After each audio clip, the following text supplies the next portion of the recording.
জীবনে উন্নতি করতে গেলে বৃহস্পতি গুরুর কৃপা খুবই প্রয়োজন।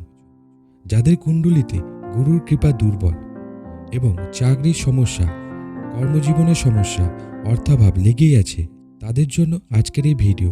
আজকের ভিডিওতে আমি কিছু প্রতিকার আপনাদেরকে জানাবো। শুরু করি। আমি সুমন্ত, আপনারা দেখছেন SM স্টুডিও।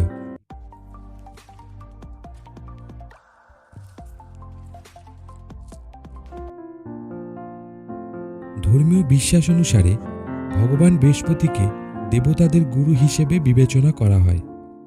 কোনো ব্যক্তির জীবনে সুখ, শান্তি ও সমৃদ্ধি বর্ষণ শুরু হয় গুরুর কৃপায়। যাদের গুরু দুর্বল তাদের জন্য কিছু প্রতিকার। চলুন জেনে নেওয়া যাক গুরুর কৃপা পাওয়ার জন্য কি কি করতে হবে। জলে হলুদ মিশিয়ে স্নান করুন। যদি আপনার গুরু দুর্বল হয়, ভগবান বৃহস্পতির আশীর্বাদ পেতে বৃহস্পতিবার স্নান করার সময় জলে 1 চিমটে হলুদ মিশিয়ে নিন এবং সেই জল দিয়ে স্নান করুন। এটা বিশ্বাস করা হয় যে এটি করলে বৃহস্পতি শক্তিশালী হয়। এছাড়াও স্নানের পর কলা গাছে জল দিন এবং ওই জলে হলুদ মেশান।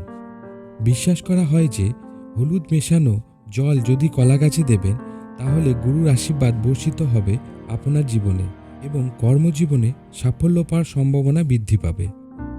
বৃহস্পতিবার ভগবান বিষ্ণুর উদ্দেশ্যে উৎসর্গ করা হয়।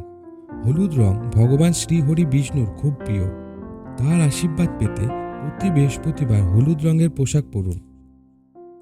এটি করলে আপনি শ্রীহরির আশীর্বাদ পাবেন এবং আপনি আপনার কর্মজীবনে নতুন উচ্চতায় পৌঁছে যাবেন।